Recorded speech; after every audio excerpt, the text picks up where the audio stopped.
नमस्ते बच्चों, आज हम कक्षा 8 का पाठ 2 कर रहे हैं तलाश। इसका हम भारत के अतीत की झांकी पार्ट 1 में कर चुके हैं। उसका लिंक आपको डिस्क्रिप्शन बॉक्स में मिल जाएगा। आज हम करेंगे भारत की शक्ति और सीमा। तो अब शुरू करते हैं। भारत की शक्ति के स्रोतों और उसके पतन और नाश के कारणों की खोज लंबी और उलझी हुई है। यहाँ पर जवाहरलाल नेहरू जी कहते हैं कि भारत की शक्ति के स्रोत और उसके पतन अर्थात गिरावट के, उसके हारने के तथा नाश के कारणों की खोज बहुत ज़्यादा लंबी है और बहुत ज़्यादा उलझी हुई है, पर उसके पतन के हाल के कारण पर्याप्त स्पष्ट है। लेकिन आज वह क्यों गुलाम है अंग्रेजों का, इसके कारण हमारे सामने बिल्कुल स्पष्ट है। भारत तकनीक की दौड़ में पिछड़ गया और यूरोप जो तमाम बातों में एक जमाने में पिछड़ा हुआ था, तकनीकी प्रगति के मामले में आगे निकल गया। वे कहते हैं कि एक समय ऐसा था जब यूरोप तमाम बातों में, हर बात में एक पिछड़ा हुआ देश था। लेकिन क्या हुआ, धीरे धीरे भारत जो था वो तकनीक की दौड़ में, टेक्नोलॉजी में धीरे धीरे पिछड़ता चला गया और यूरोप टेक्नोलॉजी में आगे बढ़ता चला गया। इस तकनीकी विकास के पीछे विज्ञान की चेतना थी तथा हौसलामंद जीवनी शक्ति और मानसिकता थी। वे कहते हैं जो ये तकनीकी विकास था यूरोप का, इसका कारण था एक तो विज्ञान, वह वैज्ञानिक सोच रखते थे और साथ में उनकी आगे बढ़ने की हिम्मत, जिसके कारण वह लगातार कुछ नई खोजें कर रहे थे। साथ ही उनके सोचने समझने की शक्ति जो उनको वैज्ञानिक सोच को आगे बढ़ाती थी। नई तकनीकों ने पश्चिमी यूरोप के देशों को सैनिक बल दिया। अब जैसे जैसे नई टेक्नोलॉजी आई जा रही थी यूरोप के देशों में, धीरे धीरे उनका सैनिक बल भी बढ़ता जा रहा था और उनके लिए अपना विस्तार करके पूरब पर अधिकार करना आसान हो गया। और फिर यूरोप के देशों के लिए पूरब के देशों पर अपना अधिकार करना आसान हो गया, क्योंकि पूरब के देश अभी भी टेक्नोलॉजी में पिछड़े हुए थे और यूरोप लगातार आगे बढ़ता जा रहा था। यह केवल भारत की ही नहीं, लगभग सारे एशिया की कहानी थी। ये जो टेक्नोलॉजी में ये पिछड़ते जा रहे थे, ये सिर्फ भारत के हालात नहीं थे, ये सारा जो एशिया वाला एरिया है, इन सब की यही कहानी थी कि ये सब टेक्नोलॉजी में पिछड़ते जा रहे थे। ऐसा क्यों हुआ? अब इसका कारण क्या था? इस गुत्थी अर्थात उलझन को सुलझाना ज़्यादा मुश्किल है। अब इस उलझन को सुलझाना ज़्यादा मुश्किल है क्योंकि पुराने समय में तो भारत में मानसिक सजगता और तकनीकी कौशल की कमी थी नहीं। अब नेहरू जी कहते हैं कि पुराने समय में ऐसा तो था नहीं कि लोगों में मानसिक सजगता ना हो या तकनीकी कौशल ना हो, इन सब की तो कमी थी ही नहीं हमारे देश में। किंतु बाद की सदियों में, लेकिन जब बाद की सदियाँ आई, बाद का समय आया, उत्तरोत्तर गिरावट का आभास होने लगता है। बाद में धीरे धीरे लोगों में गिरावट का एहसास होने लगता है कि वो टेक्नोलॉजी में पिछड़ते जा रहे हैं, उनकी सोच सीमित होती जा रही थी। जब हमने पढ़ा तो हमने देखा सिंधु घाटी सभ्यता कितनी ज़्यादा विकसित थी, वो टेक्नोलॉजी में भी आगे थी, हर चीज़ में आगे थी। लेकिन उसके बाद धीरे धीरे क्या हुआ, लोग सिक्योरिटी मानसिकता उनकी चलने लगी, धीरे धीरे वो टेक्नोलॉजी में पिछड़ते जाने लगे। अब इसका कारण क्या है, वह यहाँ पर बताते हैं।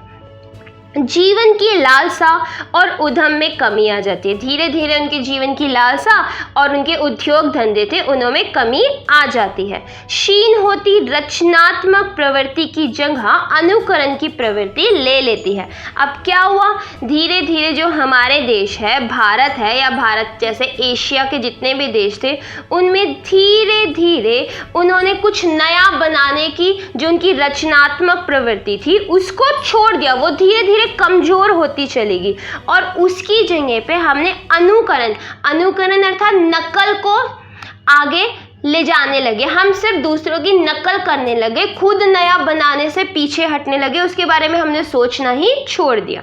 जहां कामयाबी के साथ विद्रोही विचार पद्धति ने प्रकृति और ब्रह्मांड के रहस्यों को भेदने का प्रयास किया था, वहां शब्दाडंबर में लैस भाष्यकार उसकी जगह लेता दिखाई देने लगता है। अब क्या हुआ, यूरोप के देश लगातार कामयाबी पा रहे थे, आगे बढ़ते जा रहे थे, वो ब्रह्मांड की खोज कर रहे थे, वो आसमान तक पहुंच गए थे, और हमारे देश के लोग शब्दाडंबर अर्थात दिखावे में ही घुसे हुए थे। वो सिर्फ शब्दों का खेल खेल रहे थे, वो सिर्फ आपस में एक दूसरे को उल्लू बनाकर लूटने के बारे में सोच रहे थे, कोई भी बड़ी सोच रख ही नहीं रहा था। विदेशी देश थे, जो विदेश थे, यूरोप के देश थे, वो आकाश तक की खोज में निकल गए, और हम लोग आपस में ही अंधविश्वासों में, पाखंडों में पकड़े हुए एक जगह बैठे रह गए। भव्य कला और मूर्ति निर्माण का स्थान जटिल पच्चीकारी वाली सावधानी से की गई नक्काशी लेने लगी। अब धीरे धीरे क्या हुआ, पहले हमारे देश में भव्य कला होती थी, बड़ी बड़ी कला, बड़ी बड़ी मूर्तियों का निर्माण हुआ करता था। अब धीरे धीरे पच्चीकारी वाली सावधानी से ली गई नक्काशी उनमें आने लगी, जो सिर्फ नकल को देखती थी, अंधविश्वासों को लेकर चलती थी, वह सामने आने लग गई। प्रभावी किंतु सरल और सजीव और समृद्ध भाषा की जगह, जैसे हमारी पहले की भाषा थी, सरल थी, सजीव थी, समृद्ध थी, उसकी जगह अब क्या हुआ, अत्यंत अलंकृत और जटिल साहित्य शैली ने ले ली। धीरे धीरे हमारी भाषा भी बहुत ज़्यादा मुश्किल होती चली गई, अलंकृत हो गई, अलंकारों से बनी हुई, जटिल हो गई, हमारी साहित्य शैली बहुत ज़्यादा जटिल होती जा रही थी।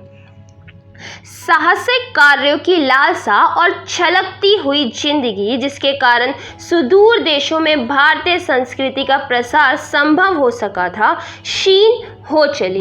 अब क्या हुआ, एक समय ऐसा था जब हमारे देश के साहसिक कार्यों के कारण, हमारे देश की हिम्मत के कारण, साहस के कारण हमारे देश की संस्कृति का प्रसार, रीति रिवाजों का प्रचार, परंपराओं का प्रचार दूर दूर के देशों में फैल गया था। अब वो धीरे धीरे क्षीण होता चला गया, अर्थात कमजोर होता चला गया, और उसके स्थान पर महासागरों को पार करने पर रोक लगाने वाली संकीर्ण रूढ़िवादिता ने जन्म ले लिया। हमारे देश में अंधविश्वास, बुरी परंपराएं फैलने लग गई। इस प्रकार का अंधविश्वास फैलने लग गया कि महासागर को पार करने पे हमें पाप लगेगा, हमारे ऊपर भगवान का कोप बरसेगा, हमारे साथ कुछ बुरा हो जाएगा। इस तरीके के अंधविश्वास फैलने लग गए, जिस कारण हमारा विदेशों से व्यापार धीरे धीरे खत्म होता चला गया। अब ये तो गलत था ना। जांच पड़ताल की विवेकपूर्ण चेतना लुप्त होती गई और अतीत की अंधी मूर्ति पूजा ने उसकी जगह ले ली। एक समय था कि हमारा देश वैज्ञानिक सोच रखता था, जांच पड़ताल में विश्वास रखता था, कुछ भी कार्य करने से पहले वह दिमाग से काम लेता था। लेकिन अब क्या हुआ, वो चेतना धीरे धीरे खत्म होती जा रही थी, और उसकी जगह अंधी मूर्ति पूजा, मतलब वास्तविकता को छोड़कर हम सिर्फ मूर्ति पूजा में लग गए, देवी पूजा में लग गए। हम सोचने लगे सिर्फ पूजा करने से सब परेशानियां हल हो जाएगी, पूजा करेंगे तो बारिश हो जाएगी, पूजा करेंगे तो अन्न उग जाएगा, सब कुछ पूजा करने से हो जाएगा। लेकिन बच्चों, हमेशा ये बात ध्यान रखनी चाहिए कि भगवान भी कहता है कि मेहनत तुम्हें ही करनी है, जब तक तुम मेहनत नहीं करोगे मैं फल नहीं दूंगा। लेकिन उन लोगों ने ये चीज सोचनी ही छोड़ दी, वह सिर्फ पूजा पाठ में ही लगे रहे। अतीत के विकट भार ने उसे कुचल कर रख दिया और वह एक तरह की मूर्छा से ग्रस्त हो गया। अब जो हमारा अतीत का विकट भार था उसे कुचल कर रख दिया, उसे पूरी तरीके से खत्म कर दिया। हमारा जो अतीत था इतना अच्छा था, साहसिक था, हम विदेशों से व्यापार करते थे, वो धीरे धीरे खत्म हो गया और उसकी जगह अब ऐसा लगता था हमारा देश मूर्छा में है, बेहोशी की हालत में है। मानसिक जड़ता और शारीरिक थकावट की इस हालत में भारत का ह्रास होने लग गया। अब मानसिक जड़ता, दिमाग पूरी तरीके से जड़ हो गया था, उसने सोचना छोड़ दिया था, और शारीरिक थकावट, अब हमारा शरीर थका थका सा रहने लग गया। इस हालत में क्या हुआ, भारत धीरे धीरे हारता चला गया, गुलाम होता चला गया। वह गतिहीन और जड़ हो गया। अब उसमें गति नहीं रही, वह आगे नहीं बढ़ रहा था और एक जगह जड़ हो गया, अर्थात एक जगह रुक गया। जबकि विश्व के दूसरे हिस्से प्रगति के पथ पर बढ़ते गए। लेकिन जो विश्व के दूसरे देश थे, दूसरे हिस्से थे, वो लोग लगातार प्रगति कर रहे थे। अभी हमने ऊपर पढ़ा ना कि विदेशी देश, यूरोप के देश थे, वो आसमान तक पहुंच गए, ब्रह्मांड तक पहुंच गए, और हमारा देश अपने ही घर में बैठा अंधविश्वासों में बैठा हुआ था कि हमें महासागरों को पार नहीं करना, दूसरे देशों में नहीं पार करना, वरना हमें पाप लग जाएगा, हमारे ऊपर भूकंप आ जाएगा, कोई प्राकृतिक आपदा आ जाएगी, तो हमें ऐसा कुछ भी नहीं करना। इस तरीके से क्या हुआ, हमारा देश अंधविश्वासों में बैठा बैठा बिल्कुल खत्म होता चला गया, खोखला होता चला गया, और बाहरी देश धीरे धीरे विकास करते जा रहे थे। किंतु यह स्थिति का पूरा और पूर्णतः सही सर्वेक्षण नहीं है। लेकिन अब नेहरू जी कहते हैं कि ये जो मैंने आपको बात बताई, देखा जाए तो ये स्थिति का पूरा और पूर्णतः सही सर्वेक्षण नहीं है। हम इसे पूरी तरीके से सही नहीं कह सकते, ये बातें सच है, लेकिन पूरी तरह नहीं कह सकते।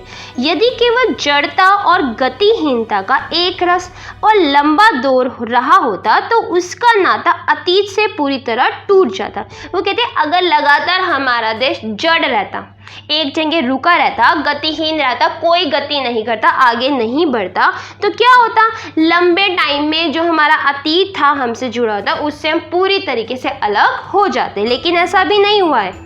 एक युग का अंत और उसके ध्वंसावशेषों पर किसी नई चीज का निर्माण होता है। वो कहते हैं जब एक युग का अंत होता है तो उसकी टूटी फूटी जो बची कुची सी वस्तुएं होती है, उस पर बची कुची इमारतें होती है, उसके अवशेषों पर नई इमारतों का निर्माण होता है। अब ध्वंसावशेष होते हैं, इमारत गिरने पर जो उसके अवशेष बच जाते हैं ना, उनको कहा गया है।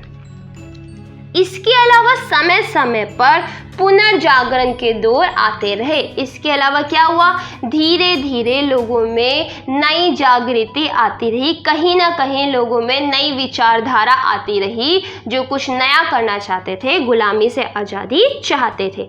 नए को समझने और उसे अनुकूल बनाकर कम से कम पुराने के उस अंश के साथ जिसको रक्षा करने लायक समझा गया, उसका सामंजस्य करने के प्रयास साफ दिखाई पड़ते हैं। वे कहते हैं नए को समझने, जो नई चीजें आ रही थी उसको समझना और उसे अनुकूल बनाकर कम से कम पुराने के उस अंश के साथ, उसे अपने अनुकूल, अपने पुरानी चीजों के साथ उसके साथ सामंजस्य बैठाकर जिसको रक्षा करने लायक समझा गया, जिसकी हमें रक्षा करनी चाहिए, उसका सामंजस्य, और सामंजस्य था तालमेल करने का प्रयास साफ दिखाई देता है कि जो हमारी जनता थी वह अपने अतीत को भी बचाए रख रही थी, उसका अंश मात्र हमें नजर आता है।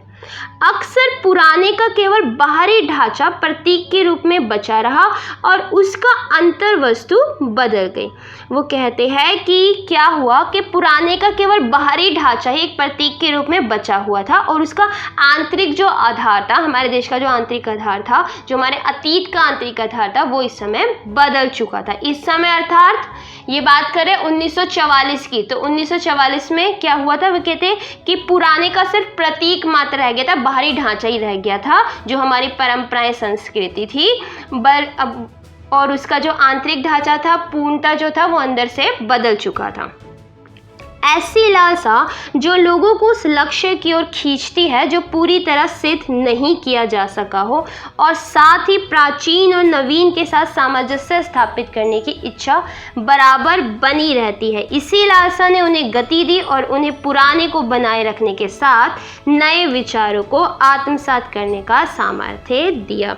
वो कहते एक ऐसी लालसा थी लोगों में कि वह अपने पुराने को, प्राचीन को, हमारे अतीत की जो खास खास चीज़ें थी उनको बचाए रखने में लगे हुए थे। उनकी इच्छा थी कि हम इनके साथ अपने नए का सामंजस्य बैठाएं, तालमेल बैठाएं और उसको बचाए रखें। इसी का कारण था कि इसी लालसा ने उन्हें गति दी, इसी लालसा ने उन्हें आगे बढ़ने की हिम्मत दी और उन्हें पुराने को बनाए रखने के साथ साथ, पुराने को तो उन्होंने बचाए ही रखा, उसके साथ ही नए विचारों को आत्मसात करने अर्थात नए विचारों को, वैचारिक सोच को अपना लेने का सामर्थ्य अर्थात क्षमता उन्हें प्रदान की।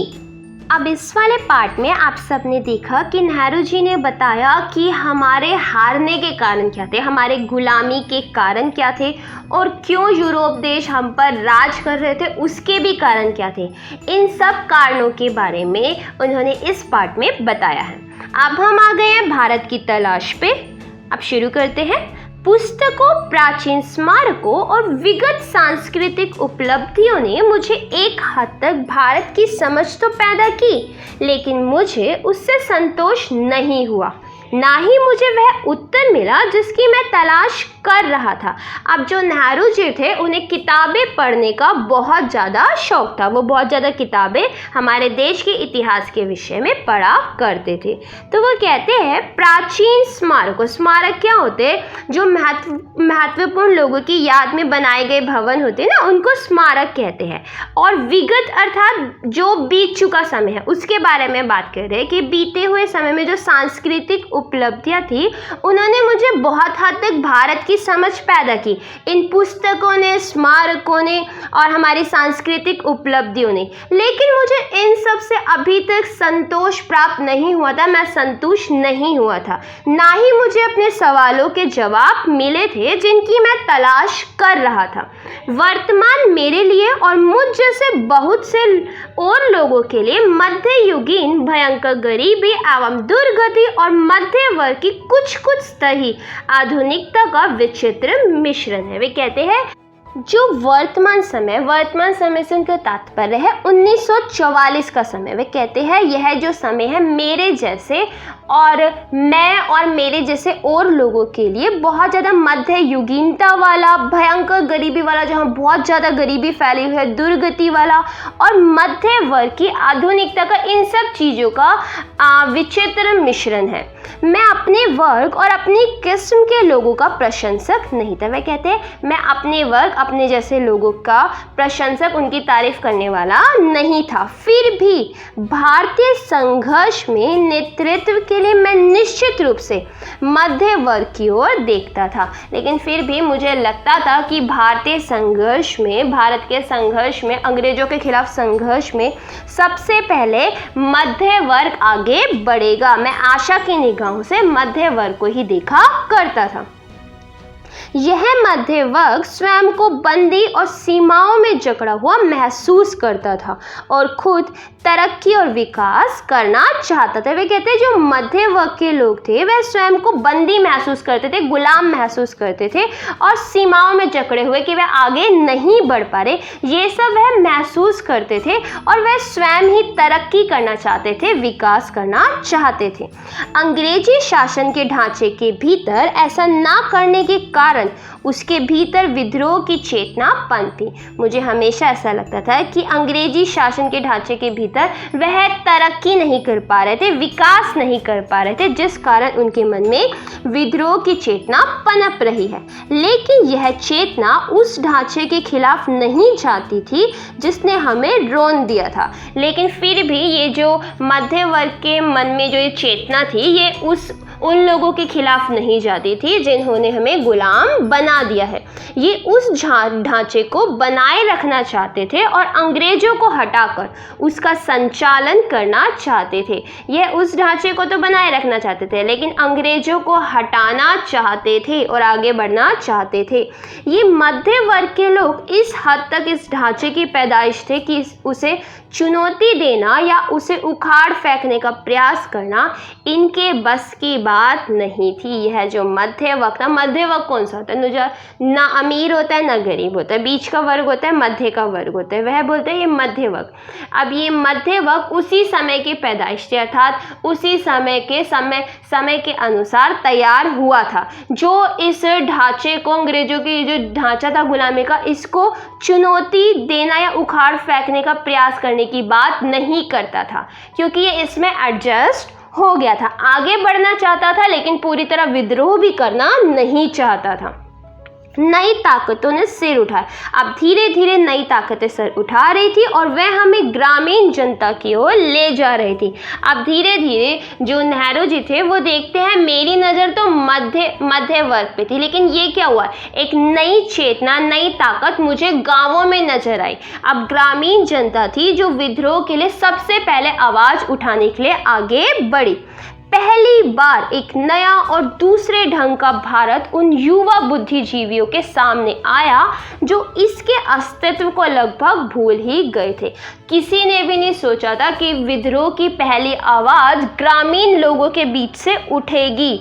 तो ये सभी बुद्धिजीवियों के लिए, दिमागी लोगों के लिए नई चीज़ थी। वो हैरान रह गए थे। ये लोग तो गांव के लोगों को भूल ही गए थे कि ये भी कभी अपने हक के लिए आगे आ सकते हैं, लड़ सकते हैं। अब ये उन सब के लिए सच में हैरान करने वाली बात थी, या उसे बहुत कम अहमियत देते थे। ये लोग गांव के लोगों को बहुत ज़्यादा कम अहमियत देते थे। यह दृश्य बेचैन कर देने वाला था, इसलिए कि उसने हमारे कुछ मूल्यों और निष्कर्षों में संदेह उत्पन्न कर दिया था। ये सच में हमें बेचैन कर रहा था अंदर से कि ये क्या हुआ। हम तो देख रहे थे मध्य वर्ग को कि मध्य वर्ग आगे आके विद्रोह करेगा, लेकिन ये ग्रामीण लोगों ने आगे आकर विद्रोह किया। सच में हमने जो निष्कर्ष निकाले थे कि ग्रामीण जनता कुछ नहीं कर सकती, जो करेगा मध्य वर्ग करेगा, ये हमारे निष्कर्षों में संदेह उत्पन्न कर रहा था। तब हमने भारत के वास्तविक रूप की तलाश शुरू की और इससे हमारे भीतर उसकी समझ और द्वंद्व दोनों ही पैदा हुए। अब ये देखकर हमने अब सोचा कि अब हमें भारत के वास्तविक रूप की खोज करनी है, अपने निष्कर्षों से आगे बढ़ना है। तब हमारे अंदर इसकी समझ और विद्रोह, द्वंद्व की भावना पैदा होने लगी। कुछ लोग इस ग्रामीण समुदाय से पहले से परिचित थे, कुछ लोग ग्रामीण समुदाय के बारे में जानते थे, इसलिए उन्हें कोई नया उत्तेजक अनुभव नहीं है। इसलिए उनके लिए ये कुछ नया नहीं था। उन्हें पता ही था कि ग्रामीण लोग आवाज़ उठाएंगे। पर मेरे लिए यह सही अर्थों में नई तलाश के लिए यात्रा थी, लेकिन मेरे लिए सच में ये नया था। मैंने कभी नहीं सोचा था कि ग्रामीण लोग आगे आएंगे, इसलिए मेरे लिए नई तलाश की यात्रा थी। गोया कि मुझे बराबर अपने लोगों की असफलताओं और कमजोरियों का दर्द भरा एहसास रहता था। वे कहते हैं, माना कि मुझे बराबर अपने लोगों की अर्थात मध्य वर्ग के लोगों की असफलता और कमजोरियों का दर्द भरा एहसास था, पर भारत की ग्रामीण जनता में कुछ ऐसा था जिसे परिभाषित करना कठिन है। इसे हम परिभाषित नहीं कर सकते, ऐसा कुछ ग्रामीण जनता में था, पर उसने मुझे बराबर आकर्षित किया। पर अब ग्रामीण जनता मुझे लगातार अपनी ओर आकर्षित कर रही थी। उनमें कुछ ऐसी बात थी जो मध्य वर्ग में अनुपस्थित थी। वे कहते हैं उनमें कुछ ऐसी मजबूत बात थी, कुछ अलग चीज था जो मध्य वर्ग में नहीं था। मैं आम जनता की अवधारणा को काल्पनिक नहीं बनाना चाहता था। मेरे लिए भारत के लोगों का अपनी सारी विविधता के साथ वास्तविक अस्तित्व है। वह बोलते हैं कि जो आम जनता है हमारे देश की, मैं उनको काल्पनिक नहीं बनाना चाहता था। मेरे लिए हर व्यक्ति का महत्व है, उनकी सभी विविधताओं के साथ, भिन्नताओं के साथ। उनकी विशाल संख्या के बावजूद मैं उनके बारे में अनिश्चित समुदाय के नहीं, व्यक्तियों के रूप में सोचने की कोशिश करता हूँ। वे कहते हैं हमारे देश की विशाल जनसंख्या, बहुत बड़ी जनसंख्या, फिर भी मैं एक समुदाय के रूप में नहीं, प्रत्येक व्यक्ति को उसके व्यक्तित्व के साथ उसके बारे में सोचने की कोशिश करता हूँ। क्योंकि मैंने उनसे बहुत अपेक्षाएं नहीं रखी, क्योंकि मुझे उनसे बहुत ज़्यादा अपेक्षाएं नहीं थी, शायद इसीलिए मुझे निराशा भी नहीं हुई, इसलिए मुझे अधिक निराशा नहीं हुई। मैंने जितनी उम्मीद की थी उससे कहीं अधिक पाया। मैंने जितना उनसे उम्मीद की थी कि वह संघर्ष के लिए आगे आएंगे, मैंने उनसे उससे अधिक ही पाया था। मुझे सूझा कि इसका कारण और इसके साथ ही उनमें जो एक प्रकार की दृढ़ता और अंतःशक्ति है, उसका कारण भारत की प्राचीन सांस्कृतिक परंपरा है, जिसे उन्होंने कुछ अंशों में अब भी बचाए रखा है। वे बोलते हैं कि मुझे सूझा कि इसका कारण जो आज भी हमारे देश में एक दृढ़ता बाकी है, लोगों में अंतःशक्ति बाकी है, उसका कारण क्या है? हमारी प्राचीन सांस्कृतिक परंपराएं, जो अब भी कुछ अंशों में हमारे देश के लोगों में मौजूद है। पिछले 200 वर्षों में उन्होंने जो अत्याचार झेला, पिछले 200 वर्षों से जो वो अत्याचार झेल रहे थे गुलाम होने के कारण, बहुत कुछ तो उसी के कारण समाप्त हो गया। बहुत सारी चीज़ें जो हमारे देश की सांस्कृतिक परंपराएं वगैरह, उसके कारण लोगों में आत्मविश्वास वगैरह बहुत हद तक खत्म होता चला गया था। फिर भी कुछ तो ऐसा बचा रहा है, फिर भी उन लोगों में कुछ ऐसा बचा हुआ अभी भी है जो सार्थक है, जो सार्थक है, और उसके साथ बहुत कुछ ऐसा है जो निरर्थक और अनिष्टकर है। वे कहते हैं लोगों में अभी भी कुछ ऐसा बचा हुआ है जो सार्थक तो है और साथ में निरर्थक भी है, बेकार भी है और अनिष्ट का विनाश करने वाला भी है। अर्थात दोनों ही तत्व हमारे देश की जनता में मौजूद है। तो बच्चों आज बस इतना ही, बाकी का पाठ हम अगले पार्ट में करेंगे। अगर कोई भी डाउट हो आप कमेंट बॉक्स में पूछ सकते हैं। अगर वीडियो पसंद आई हो तो लाइक करना और चैनल को सब्सक्राइब करना मत भूलना। धन्यवाद।